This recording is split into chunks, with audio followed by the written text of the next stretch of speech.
नमस्कार, आप देख रहे हैं केलांचल टाइम्स और मैं हूं आपके साथ सपना ठाकुर।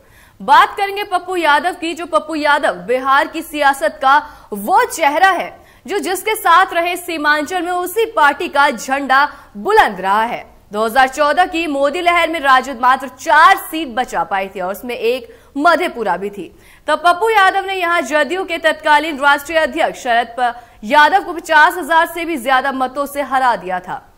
हालांकि कभी राजद में लालू यादव के वारिस कहे जाने वाले पप्पू यादव ने तेजस्वी के उदय के बाद राजद की सियासत को अलविदा कह दिया। इसके बाद 2015 में अपनी पार्टी जाप यानी कि जेएपी बनाई।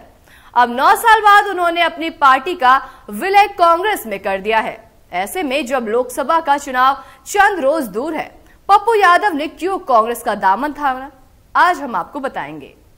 52 साल की उम्र में 5 बार लोकसभा का चुनाव जीतने वाले पप्पू यादव इस बार हर हाल में लोकसभा पहुंचना चाहते हैं। 6 महीने पहले ही उन्होंने इस बात का ऐलान किया था कि वे इस बार पूर्णिया से चुनाव लड़ेंगे।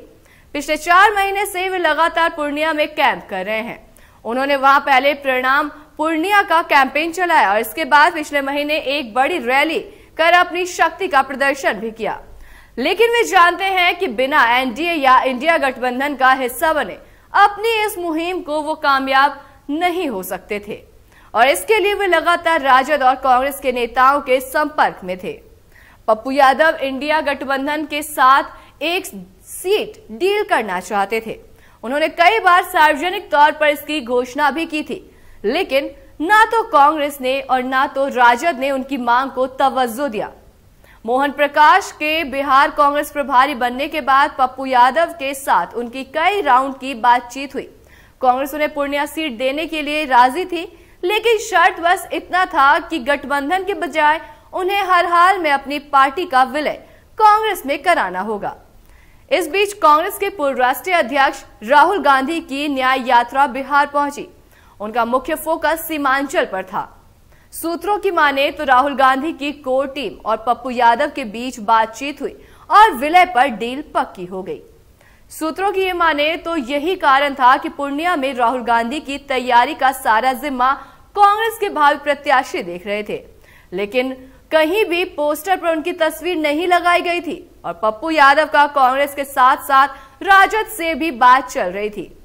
लालू यादव इन्हें अपने कोटे की सीट मधेपुरा देना चाहते थे, लेकिन पप्पू यादव मधेपुरा के लिए राजी नहीं हुए। एक तो यहाँ से वे 2 बार चुनाव हार चुके हैं और दूसरा वे इस बात को अच्छे से समझ गए थे कि मधेपुरा भले गोप का हो, लेकिन यादव के सभी बड़े दिग्गज यहाँ से चुनाव हार चुके हैं। वे खुद 2 बार यहाँ से हारे हैं और इसके अलावा लालू प्रसाद यादव और शरद यादव जैसे दिग्गज को भी यहाँ से हार का मुंह देखना पड़ा।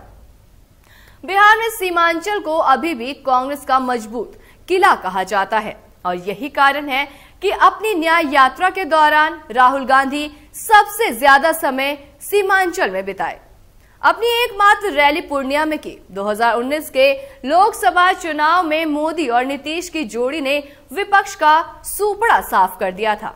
बावजूद इसके एकमात्र सीट किशनगंज कांग्रेस जीतने में कामयाब रही थी और वही कटिहार में भी कड़ा मुकाबला हुआ था।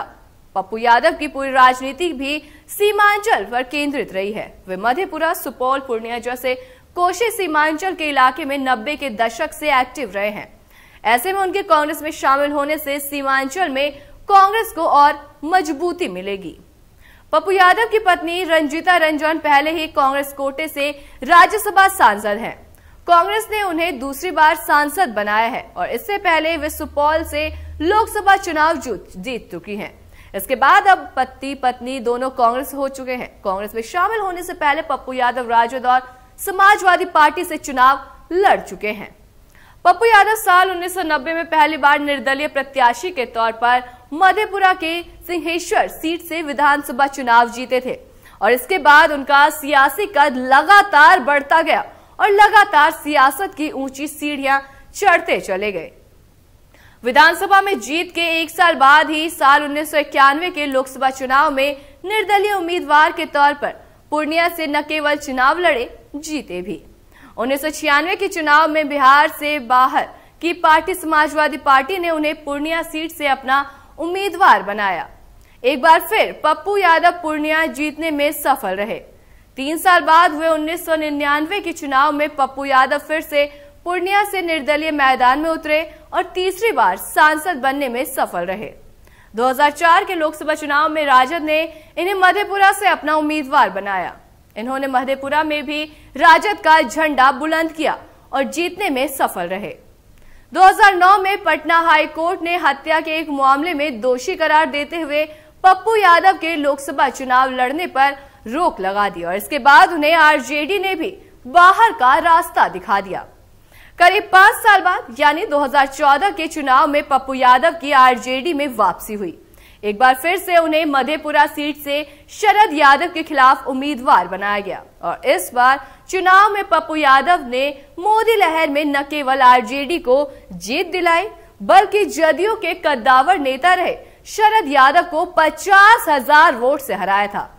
और इसके 1 साल बाद मई 2015 में आरजेडी ने पप्पू यादव को पार्टी विरोधी गतिविधियों के चलते बाहर का रास्ता दिखा दिया, जिसके बाद पप्पू यादव ने अपनी जान अधिकार पार्टी बनाई और 2019 के चुनाव में मधेपुरा से चुनाव लड़ा। हालांकि इस चुनाव में उन्हें हार का सामना करना पड़ा। 2014 के बाद ये अब तक कोई चुनाव नहीं जीते थे। 2019 के लोकसभा चुनाव में पप्पू यादव अपनी पार्टी से अकेले उम्मीदवार थे। इन्होंने मधेपुरा से चुनाव लड़ा और तीसरे स्थान पर रहे। इस चुनाव में पप्पू यादव 1 लाख का आंकड़ा भी पार नहीं कर पाए थे। इन्हें 97,631 वोट मिला था। नतीजा ये हुआ कि इनकी पार्टी 2020 का विधानसभा चुनाव भी नहीं लड़ी। पूर्णिया लोकसभा सीट से 60% हिंदू और 40% मुस्लिम वोटर हैं। अगर जातिगत समीकरण की बात करें तो यहाँ 1.5 लाख से ज्यादा यादव, 1.25 लाख से ज्यादा सवर्ण की आबादी है और इसके अलावा इलाके के अलावा बड़ी संख्या में पिछड़ा, अति पिछड़ा और दलित मतदाता है। तो वहीं यहाँ हार जीत में मुस्लिम वोटर्स की भी अहम भूमिका होती है। विधानसभा के हिसाब से देखें तो पूर्णिया में बनमनखी, धमदाहा, रुपौली, कस्बा, पूर्णिया और कोड़ा विधानसभा क्षेत्र आते हैं। इनमें धमदाहा, रुपौली और पूर्णिया जहां सवर्ण बाहुल क्षेत्र है तो कस्बा और कोड़ा की गिनती मुस्लिम बाहुल इलाकों में होती है। वहीं बनमनखी और कोड़ा में SC, ST और दलित आबादी ज्यादा है। जो लगातार 3 चुनाव लड़ी, 2 विधानसभा, 1 लोकसभा और क्षेत्रीय पार्टी बहुत सारे बिहार में सत्ता में भी रहे और कुछ पार्टी सत्ता में नहीं रहे। एक संघर्ष की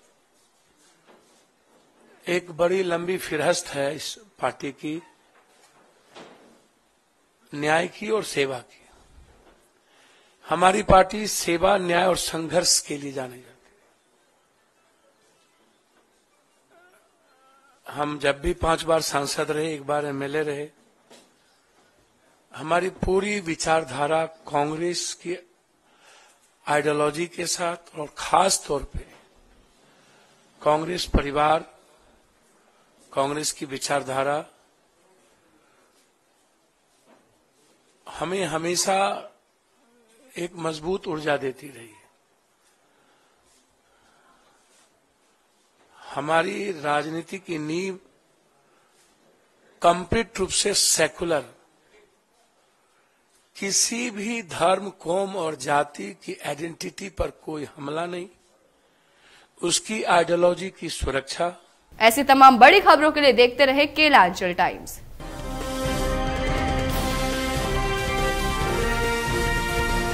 केलांचल टाइम्स, हर खबर पर हमारी नजर।